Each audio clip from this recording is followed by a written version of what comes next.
Ahana conference room में पहुंची तो वहां कोई नहीं था। वो वही टेबल के पास खड़ी अपनी फाइल देखने लगी। तभी उसके फोन की बेल बज उठी।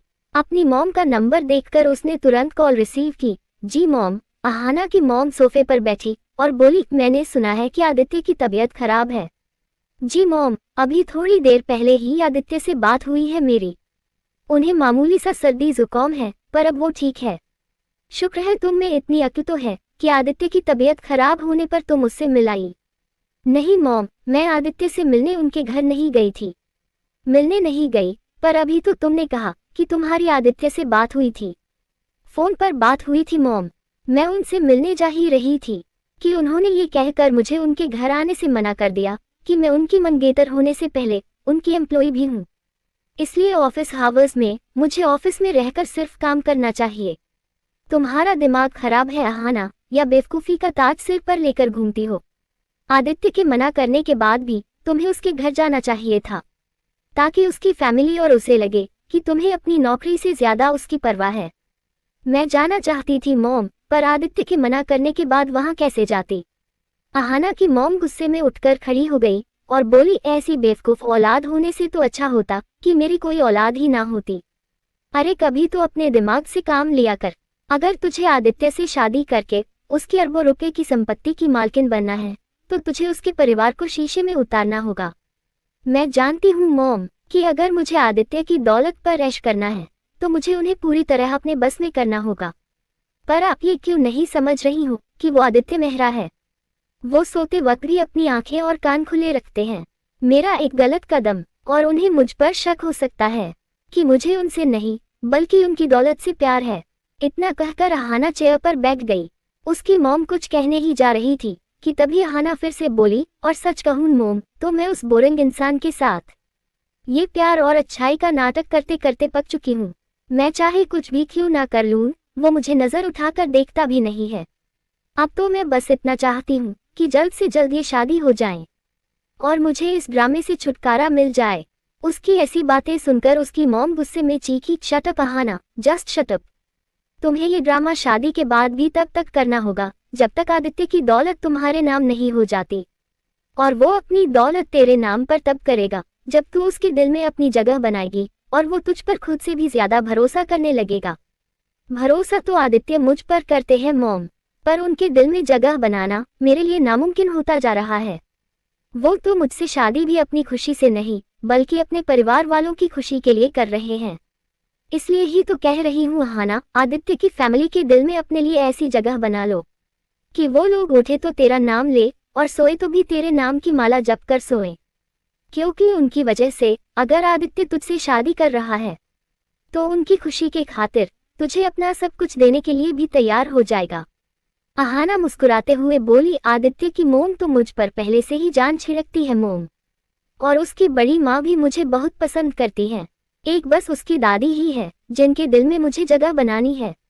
एक बार वो मेरी तरफ हो जाए फिर हम हमारे मकसद में बहुत आसानी से कामयाब हो जाएंगे। अहाना तुम अभी और इसी वक्त आदित्य के घर पहुंचो और उसके पास से तब तक मत हिलना जब तक वो पूरी तरह ठीक नहीं हो जाता। उसका हर काम अपने हाथों से करना ताकि उसकी फैमिली को लगे कि तुम्हें उसकी बहुत ज्यादा फिक्र है। इतनी फिक्र कि तुम उसके मना करने पर भी उससे मिलने आई हो, और वो भी अपनी जॉब तांत में रखकर। अहाना मुंह बनाकर बोली, ठीक है मोम, मैं अभी और इसी वक्त आदित्य के घर के लिए निकल जाती हूँ। गुड, वहां पहुंचते ही मुझे मैसेज कर देना। अब मैं फोन रखती हूँ। सगाई में थोड़ा ही वक्त रह गया है और बहुत सी तैयारी करनी है, अहाना की मॉम बोली। अहाना कुछ कह पाती उसके पहले ही उसकी मॉम ने कॉल कट कर दी। वो मुस्कुराते हुए अपना फोन देखकर बोली, आपसे शादी करके मेहरा ग्रुप ऑफ कंपनी की मालकिन बनना मेरी जिंदगी का मकसद है आदित्य। एक बार मैं अपने मकसद में कामयाब हो जाऊं, उसके बाद हर वो इंसान आपकी जिंदगी से बाहर होगा जो इस वक्त हमारे रिश्ते के खिलाफ है, फिर वो आपका परिवार ही क्यों ना हो। उसने इतना कहकर अपनी चेयर घुमाई ही थी कि तभी अचानक उसकी नजर उसके सामने खड़ी प्रीति पर पड़ी, जो हाथों में कुछ फाइल्स लिए खड़ी उसे ही देख रही थी। अहाना उसे देखकर घबरा गई और नजरें झुकाकर इधर उधर देखने लगी। वो मन ही मन बोली, ओह गॉड, कहीं इसने मेरी और मोम की बातें सुन तो नहीं लो। तभी प्रीति अंदर आई और उसकी ओर फाइल बढ़ाकर बोली, मैम ये मिस्टर खुराना के प्रोजेक्ट की सारी फाइल्स हैं, एक बार देख लीजिए।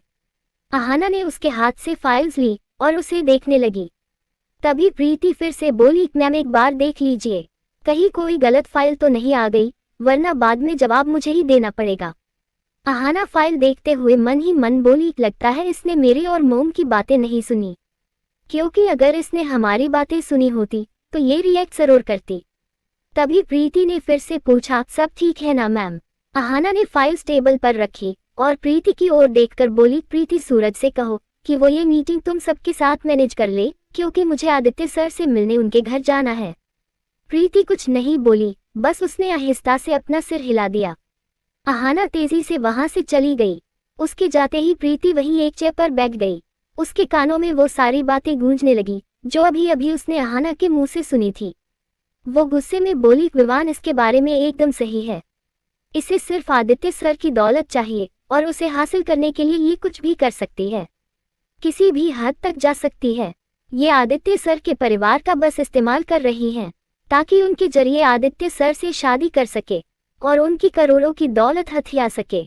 आदित्य सर ने मेरी बहुत बार मदद की है, तो मैं यूं आदित्य सर की जिंदगी बर्बाद होते नहीं देख सकती। मुझे कुछ तो करना होगा। इतना कहकर वो सोच में पड़ गई। कुछ देर सोचने के बाद उसने टेबल पर रखे फोन का रिसीवर उठाया और आदित्य का नंबर डायल किया। अपनी गाड़ी से बाहर आ रहे आदित्य ने जैसे ही अपने फोन की रिंगटोन सुनी तो ऑफिस के अंदर आते हुए अपना फोन देखकर बोला, लगता है ये लड़की पागल हो गई है, पर इस बार अगर इसने बिना बात किए कॉल डिस्कनेक्ट की तो इसे छोड़ूंगा नहीं। उसने कॉल रिसीव की और प्रीति के कुछ कहने से पहले ही बोला, इस बार अगर तुमने बिना बात किए मेरा कॉल काटा प्रीति, तो तुम्हारी नौकरी गई समझो। प्रीति गुस्से में बोली, ये क्या आप बात बात पर मुझे नौकरी से निकालने की धमकी देते रहते हैं?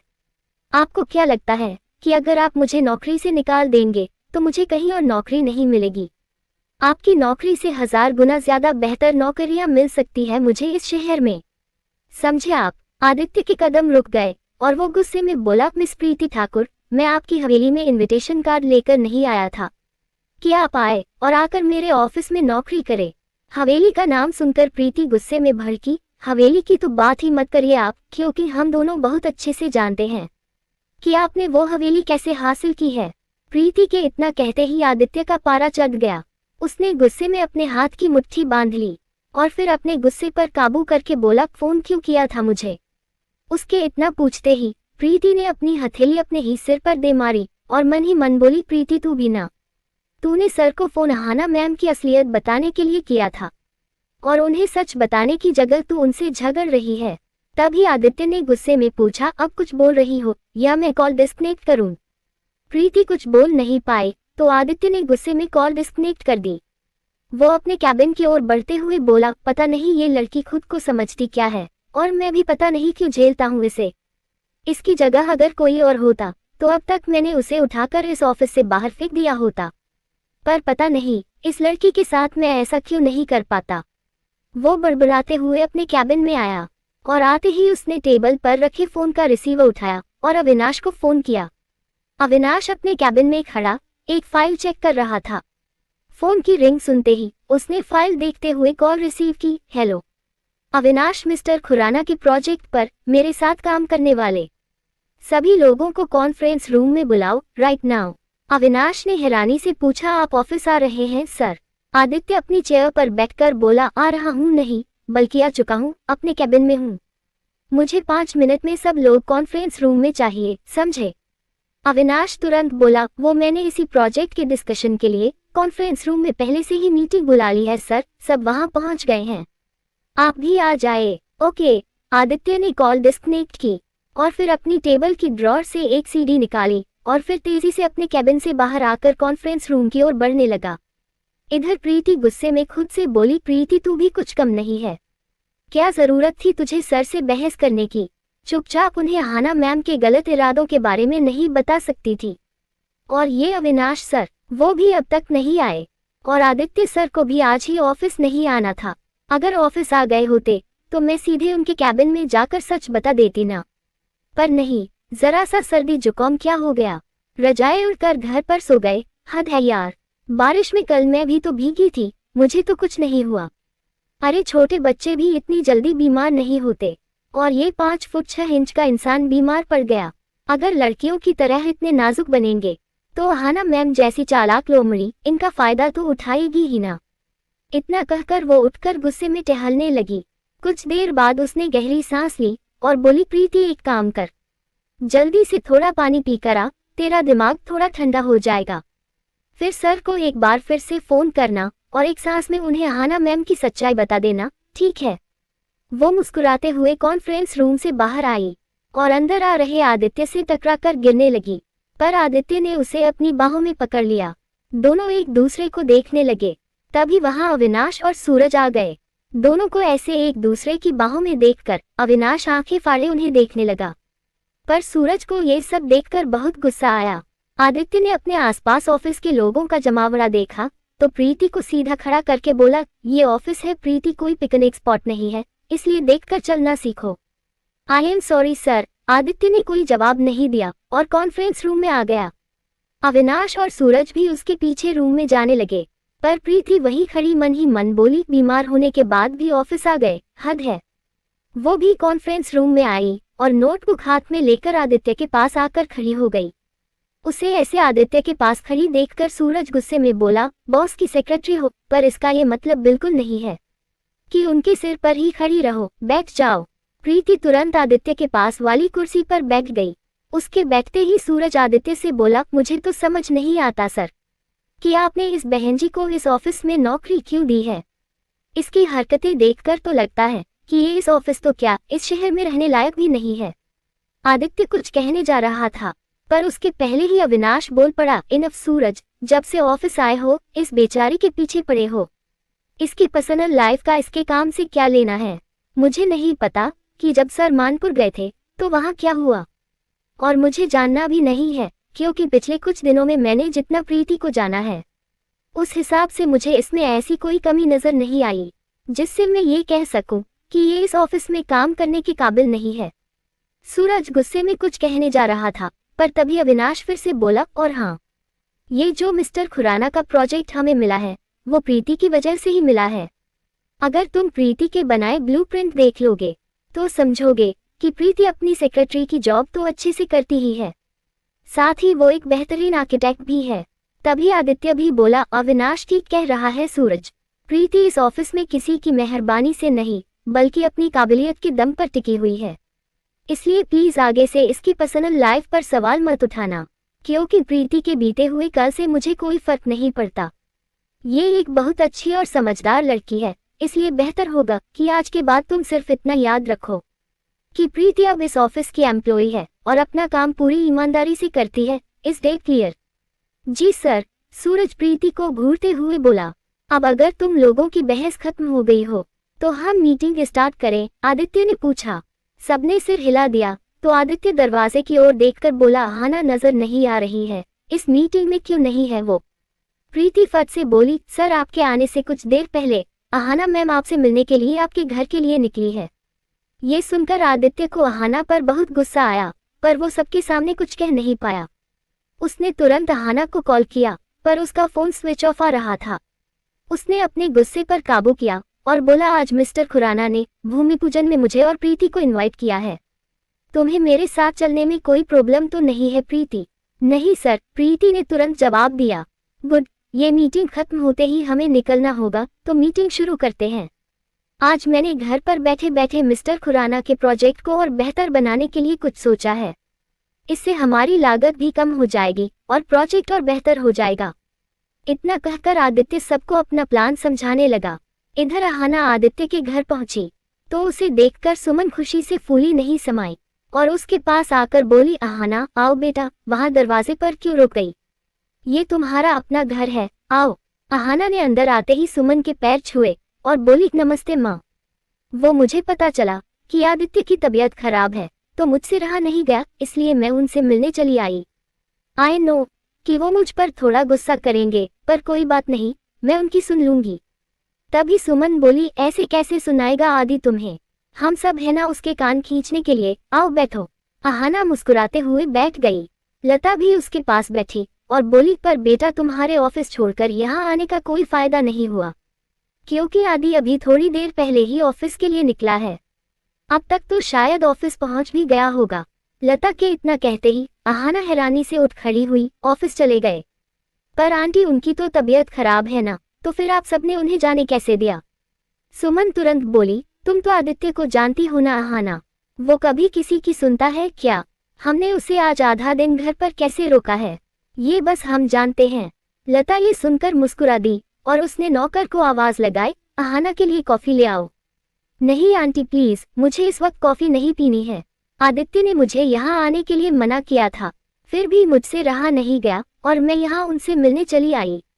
मुझे ऑफिस में नहीं देखेंगे तो उनका पारा चढ़ जाएगा, इसलिए मुझे वापस जाना होगा। इतना कहकर अहाना जाने लगी, पर सुमन उसे रोकते हुए बोली, बेटा अभी तो आई हो तुम, थोड़ी देर तो रुको। हम सब चाहते हैं कि सगाई में जो भी शगुन तुम्हें दिया जाना है वो सब तुम्हारी पसंद का हो, इसलिए हमारे साथ ज्वेलरी शॉप चलकर एक बार ज्वेलरी पसंद कर लोगी तो अच्छा रहेगा। अहाना ने उनकी हथेली थामी और बोली, आंटी मैं इवनिंग में आदित्य के साथ ही यहाँ आ जाऊंगी, फिर आप जो भी कहेगी मैं वही करूंगी, पर प्लीज इस वक्त मुझे जाने दीजिए, वरना आदित्य की मंगेतर होने के बाद भी मेरी नौकरी कोई नहीं बचा पाएगा, प्लीज। इतना कहकर उसने जल्दी से दोनों के पैर छुए और वहां से चली गई। सुमन और लता उसे ऐसे हड़बड़ाया हुआ देखकर मुस्कुरा दी। इधर कॉन्फ्रेंस रूम में मीटिंग खत्म होते ही आदित्य उठकर बोला, इस प्रोजेक्ट को लेकर मैं सारी चीजें आप सबको साफ साफ समझा चुका हूँ, फिर भी अगर किसी को कोई डाउट हो तो मुझसे अभी क्लियर कर लो, क्योंकि आज भूमि पूजन के बाद जब कल से कंस्ट्रक्शन स्टार्ट होगा तो मैं किसी भी तरह का कंफ्यूजन नहीं चाहता और इस प्रोजेक्ट में इतनी सी भी गलती मैं बर्दाश्त नहीं करूंगा। इस डे क्लियर? अविनाश और सूरज एक साथ बोले, यस सर। तो आदित्य वहां से जाने लगा, पर कुछ कदम चलकर उसके कदम रुक गए और वो पलटकर प्रीति से बोला, और तुम्हारे पास सिर्फ 10 मिनट है, मैं ऑफिस के बाहर गाड़ी में तुम्हारा इंतजार कर रहा हूँ, और अगर तुम 10 मिनट में नहीं आई तो मैं अकेले ही चला जाऊंगा, समझी तुम? प्रीति ने आहिस्ता से सिर हिला दिया तो आदित्य वहां से चला गया। उसके जाते ही सूरज ने प्रीति को गुस्से में घूरा और फिर वो भी आदित्य के पीछे चला गया। उसके जाते ही अविनाश मुस्कुराते हुए प्रीति से बोला, वाओ, बॉस के साथ पहले क्लाइंट की पार्टी और अब भूमि पूजन, लगता है बॉस तुम्हारे काम से इम्प्रेस हो ही गए। वैसे प्रीति तुम बहुत लक्की हो, क्योंकि आदित्य सर किसी के काम से ना जल्दी इम्प्रेस होते हैं और ना ही किसी पर आसानी से भरोसा करते हैं। आई होप कि तुम उनका भरोसा कभी न तोड़ो और उनकी उम्मीदों पर खरी उतरोगी। मैं पूरी कोशिश करूंगी सर कि आपको और आदित्य सर को कभी डिसअपॉइंट ना करूं, प्रीति मुस्कुराते हुए बोली। तो अविनाश दरवाजे की ओर देखकर बोला, तो फिर जल्दी भागो वरना आदित्य सर तुम्हें छोड़कर चले जाएंगे। प्रीति मुस्कुराते हुए वहां से चली गई। वो दौड़ती हुई अपने कैबिन में पहुंची, उसने अपना बैग लिया और दौड़ती हुई ऑफिस से बाहर आई। ऑफिस के बाहर आदित्य अपनी कार में बैठा उसी के आने का ही इंतजार कर रहा था। प्रीति जल्दी से आकर गाड़ी में बैठ गई तो आदित्य ने अपने ग्लासेस लगाए और गाड़ी स्टार्ट करते हुए बोला, सीट बेल्ट बांधो। ओह सॉरी, प्रीति ने उसकी ओर देखते हुए चुपचाप सीट बेल्ट बांधा। और कॉन्फ्रेंस रूम में आदित्य ने उसके बारे में जो कुछ भी कहा उसके बारे में सोचकर मुस्कुराने लगी। वो मन ही मन बोली, आज पहली बार आदित्य सर ने ऑफिस में मेरी साइड ली है। आज के पहले तो वो हमेशा मुझे 4 बातें ही सुनाया करते थे, पर आज उन्होंने मेरे लिए सूरज सर को डांटा। इसलिए प्रीति अब तू ज्यादा मत सोच और आदित्य सर को अहाना मैम की सच्चाई बता दे। अच्छे इंसान है ये और अहाना मैम के इरादे तो बिल्कुल भी नेक नहीं है। वो तो इनके परिवार को अपने ही घर से निकालना चाहती है। किस्मत ने तुझे आदित्य सर के साथ अकेले भूमि पूजन में जाने का मौका दिया है ताकि तू सर को अहाना मैम की सच्चाई बता सके, और तुझे ये मौका हाथ से नहीं जाने देना चाहिए। मेरी कॉफी कहाँ है प्रीति? तभी आदित्य ने गाड़ी ड्राइव करते हुए पूछा। प्रीति उसे हैरानी से देखने लगी, पर फिर उसे सुबह वाली बात याद आ गई जब उसने आदित्य को कॉल करके कॉफी के लिए पूछा था। वो मुस्कुराते हुए बोली, ऑफिस वापस पहुंचकर आपके लिए कॉफी ले आऊंगी। आदित्य के चेहरे पर भी हल्की सी मुस्कुराहट आ गई। प्रीति भी मुस्कुरा दी, थैंक यू सर। आदित्य उसे हैरानी से देखने लगा तो प्रीति फिर से बोली, वो आज आपने सूरज सर के सामने मेरे लिए जो अच्छी बातें कही उसके लिए थैंक यू। तुम्हें थैंक यू कहने की कोई जरूरत नहीं है प्रीति, क्योंकि मैंने वही कहा जो मैं तुम्हारे बारे में सोचता हूँ। मानपुर में हमारे बीच जो कुछ भी हुआ वो सब मैं वहीं छोड़ आया हूँ, पर फिर भी मैं ये जरूर जानना चाहूंगा प्रीति कि तुम अपनी ही शादी के मंडप से क्यों भागी। उसका ये सवाल सुनकर प्रीति की मुस्कुराहट उदासी में बदल गई और उसने मुंह फेर लिया। एक बार फिर अतीत की कड़वी यादें उसे डराने लगी। तभी आदित्य ने फिर से पूछा, मैं जानना चाहता हूँ प्रीति कि तुम्हारे बाबा सा को ऐसा क्या हुआ था जो उनकी जान ही चली गई। तुम तो सुमेर से प्यार करती थी ना, तो तुम उसे शादी के मंडप में अकेले छोड़कर क्यों भाग आई? मैं सुमेर से प्यार नहीं करती। प्रीति के इतना कहते ही आदित्य ने अपनी गाड़ी पर ब्रेक लगा दिया और हैरानी से उस ओर देखने लगा, पर प्रीति ने एक बार भी उसकी ओर नहीं देखा। आदित्य कुछ पल के लिए सोच में पड़ गया, पर फिर उसने सामने देखकर गाड़ी स्टार्ट की और मन ही मन बोला, ये सुमेर से प्यार नहीं करती, पर वो इससे सच्चा प्यार करता था। मैंने खुद उसकी आंखों में इसके लिए प्यार देखा है। प्रीति की खातिर ही तो उसने जमीन के मामले में मेरी मदद करने से साफ इनकार भी कर दिया था। पर अगर उसका प्यार एक तरफा था तो ये दोनों आखिर शादी के मंडप तक पहुंचे कैसे पता करूं? उसने फिर से प्रीति की ओर देखा जो परेशान सी खिड़की से बाहर देख रही थी। आदित्य फिर से सामने देखने लगा और मन ही मन बोला, बहुत परेशान लग रही है। इस वक्त मुझे इससे ज्यादा और कुछ नहीं पूछना चाहिए, वरना इसकी तकलीफ और बढ़ जाएगी। इधर अहाना ऑफिस पहुंची और सीधे आदित्य के कैबिन में आई, पर वो वहां नहीं था। वो उसके कैबिन से बाहर आई ही थी कि सूरज से टकरा गई। सूरज ने मुस्कुराते हुए पूछा, आदित्य सर को ढूंढ रही हो? हाँ, तुमने देखा है उन्हें? सर अभी कुछ देर पहले उस बहन जी प्रीति के साथ मिस्टर खुराना की कंस्ट्रक्शन साइट पर भूमि पूजन के लिए निकले हैं। अहाना ने हैरानी से पूछा, प्रीति के साथ? जी, प्रीति के साथ, और जाते जाते मुझे सख्त हिदायत भी देकर गए हैं कि मैं प्रीति के साथ तमीज से पेश आऊं, क्योंकि अब वो हमारी तरह इस कंपनी का हिस्सा है। सूरज के इतना कहते ही अहाना ने गुस्से में अपने हाथों की मुट्ठी बांध ली।